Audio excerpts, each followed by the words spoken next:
Stefanie Flippin, welcome to the Single Track Podcast. Hey, Ben, thank you so much for having me. So I want to get right into it, although I have a couple questions before we get to the main topic at hand, Javelina. If I got this right from my research, for at least the first few years that you were in the running scene, you considered yourself like a middle of the pack runner. You weren't really applying much structure to things, but you've also admitted that you were happy during that time. And I guess given that, I'm curious if we can talk about what switch flipped for you that made you want to be more intentional, more committed, more interested in working to achieve your potential? Yeah, that's such a fun question. I always really appreciate talking about like this time in my life. So I really I started running consistently my first year in medical school. That was really a way for me to have like a stress outlet. I would vividly remember like being in the anatomy lab, with cadavers, like studying for hours and then just needing a break. And I'd run over to my medical school's gym and hop on the treadmill while it was just just snowing like feet because I was in Chicago. I think the main reason why I really didn't have like the bandwidth, and the time, and like even the emotional energy, to really put a lot of like structured and focus into running is because I was in medical school. And then from medical school, I went straight into residency. So I kind of just did what I could. That was back in 2011, 2012. So at that time, I really didn't have any knowledge about, run coaches. I don't feel like the online running coaching boom had really happened yet. I met my now husband. We were in the same class, and he was like, "Hey, there's this really cool, kind of trail and ultra running scene. Let's get into it." We just kind of did what we could with the time that we had. We were working crazy hours, and like I said, once I started residency, it was like my time really wasn't my own. I was happy doing what I could with the time and the bandwidth that I had. I think the flip that kind of switched for me was when I entered my last year of residency. I started to have more time to myself, less like call time, less like being called into the hospital. And I had been hopping into races, and I think I just realized I've built this like huge like aerobic engine, like growing up playing sports as well.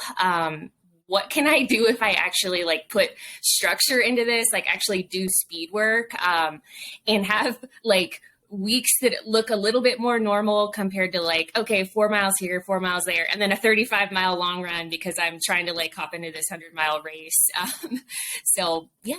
I think once I started to have more time to myself, I thought, you know what can I actually accomplish with putting structure and focus into it?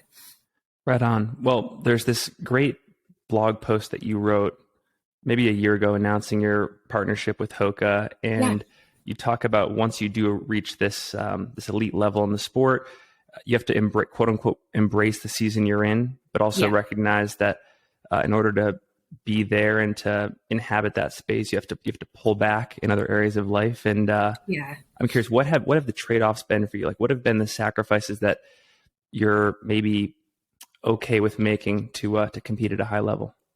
Yeah, I think when I was preparing to leave and graduate residency, my surgical residency, and then my husband and I had decided to open up our private practice here in Colorado. At that time, that was 2018, pre-pandemic. I really I had huge goals, excuse me, to come out here to Colorado and start training, and just see what I could do. But at the same time, I never in a million years thought that 3 years later, I'd be signing like a professional contract with Hoka. I think some of the trade-offs have been that I love patient care. I love what I do. But I really had to recognize this past year that I could not be in the office for, 12 hours at a time. Since I am a private practice owner, I'm not just seeing patients and then able to kind of clock out and go home. I have charting, I'm managing the business, doing the bookkeeping, taxes, logistics. So I really had to pull back in terms of how many patients I was seeing. I wouldn't necessarily call that a drawback or a trade-off at all. Yeah. In my mind, it's I can always be involved in medicine. It's not like this like tight window of like, fitness, like at a peak age or anything like that. So I have pulled back in that arena. I feel like I wear a bunch of different hats. I'm also like a coach. I have a very large team that I very much enjoy leading. But I did have to back off on taking new athletes and just making sure that I was allotting myself enough time. I feel like I'm someone that loves to just like take on a bunch of things. But sometimes, like I said, I was starting to notice my health start to falter a little bit. Yeah. And really, I just had to pull back in other areas so that I could allot more time, even to like my own recovery. Just making sure I'm getting like 8 to 10 hours of sleep per night has been like pivotal for me. So one more question before we get into Javelina. You've mentioned this in a few recent social media posts that whenever you think about fixing issues in training, your mind first goes to either what you can subtract or improve upon versus adding stuff in. And I know that we have constant marketing all around us with like recovery tools and new philosophies, et cetera. So can you reflect on this approach more? Because I think there's a lot of value for listeners in that. Yeah, I also want to give credit. I believe, I'm a big fan of Steve Magnus, also like Adam Grant. I think both of them have touched on that principle. Like you said, like we're living in this world where it's like, oh, there's this new supplement, like try this. For me, it's just been so much more on like I just mentioned, like instead of me like trying to hop on some new train with something, it's been so huge for me to just acknowledge that I'm someone that needs like 9 hours of sleep per night. That's something that I've really been focusing on. Just like basic strength work too. Like I don't do anything like super crazy, sexy, like different. It's just like kind of consistent bricks that I'm stacking here. Like I said, I'm always kind of evaluating like how I'm managing my time. I'm someone that like, I have to have like, Google like sheets, like constantly like outlining all the things I need to get done, like the athletes I'm following, races and stuff like that. So just like being really efficient is of like utmost importance to me. So I'm kind of constantly combing through and seeing like, okay, am I wasting time here? Am I like hemorrhaging time here? What can I do to just be more efficient and be like the person I need to be with patients, athletes, myself, my friends, my family. So. Well, looking at your ultra sign up and getting to Javelina here, you are no stranger to success at fast 100 mileage. You've had wins at Tunnel Hill, at Jackpot. I think you have a low 14-hour 100-mile PR.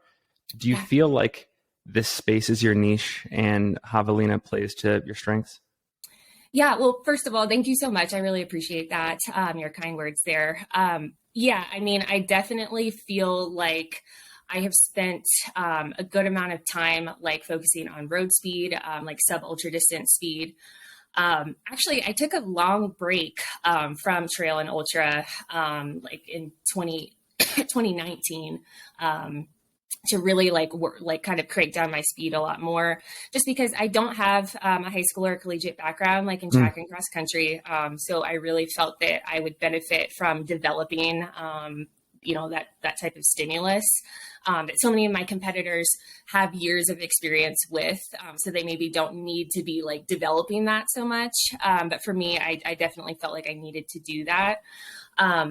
I think 2020, before the pandemic hit, I had like additional goals to kind of stick to the roads, stick to like sub ultra distances. But then of course the pandemic hit. I had actually totally forgotten that I'd signed up for Tunnel Hill in 2019. And that was actually perfect. I'd gotten kind of burnt out on road training anyway. And I was like, you know what? It'll have been like 2.5 years since I last raced a 100 miler. I had last lined up at San Diego 100 in 2018. I'm born and raised in San Diego. So it was really exciting for me to be like, oh my gosh, I have this 2020 Tunnel Hill entry. Let's get back to that distance and see what I can do. And I think ever since, I was able to chop, I think I ran like a 12-hour PR that day at Tunnel Hill in 2020. Wow. And from there it was like, okay, I didn't necessarily put like a super, super focused training block in for Tunnel Hill in 2020. And I think I just got really excited from there, like what I could do, like extrapolating on that. And then, of course, in April is when I ran a 14:35. And then the following fall, I was able to run my current PR of 14:04. All that being said, I love trail running, and I have been wanting to kind of transition back onto the trails as opposed to like getting a little bit more away from the road ultra or like super flat, non-technical 100-milers. So Javelina really seemed like kind of the perfect transition for me. So. Well, I'm curious, and I think I want to ask you, like, just based on the fitness you've built up over the past few months, where are you at confidence-wise heading into this race? Like, do you have any particular outcome goals you're looking at, or are you somebody that just kind of takes what the day gives you, regardless of what you have planned? Yeah, being in the sport for a while now, I think this will be my 10th 100-miler. I do like to take kind of a blended approach of what you just mentioned. Of course, I have like very specific process and results-oriented goals like laid out for myself. But I do acknowledge like the reality of 100-milers. Like, I will have to be flexible, adaptable on the day, and kind of like taking like what the outside factors are giving us in terms of weather. And just really anything could happen out there. But yeah, I'm feeling extremely confident in the build I recently put in. I had a bit of a rough spring that I had to recover from and just kind of like get my health back in a good place. So I eased into things in the summer. I took July like pretty easy and kept things at my base mileage. While I just, enjoyed the trails here in Colorado, worked to get my vert up a little bit more than it had been from road training.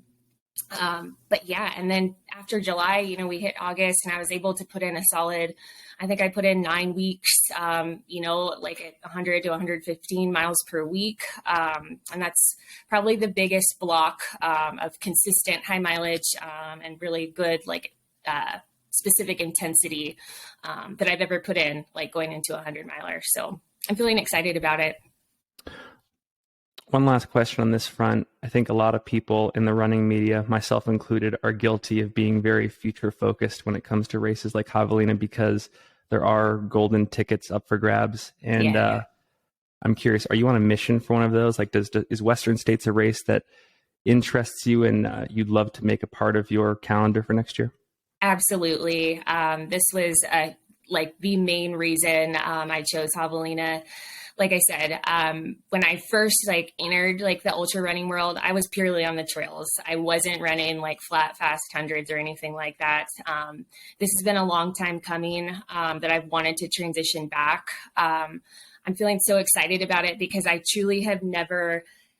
This will be my first foray into elite racing at this level on the trails for me, because I have been on the roads or more like I said, less technical terrain up until now. And it's like I said, it's a transition that's been a long time coming for me. I remember watching, the classic Killian documentary on Western States. Yes. Hal Kerner. I remember showing my in-laws, showing my parents that video and being I want to do this, 10 years ago now. So yeah, like I said, that is the main goal for me next weekend at Javelina is to get after a golden ticket and be able to return to my home state and race Western States. I know that you are a Hoka sponsored athlete. What shoes are you wearing on race day? Yeah, I will be wearing Hoka Challengers. Right on. Yeah. And last question here. Actually, this is more of a call to action, but just even based on this interview, you seem like a natural podcaster, and I've read a lot of your writing. You're involved with this new media company called Relay. Can you just talk a bit about that before we go? Yeah. Relay is an awesome new running media group. We are a group of 9 of us. We come from various different backgrounds.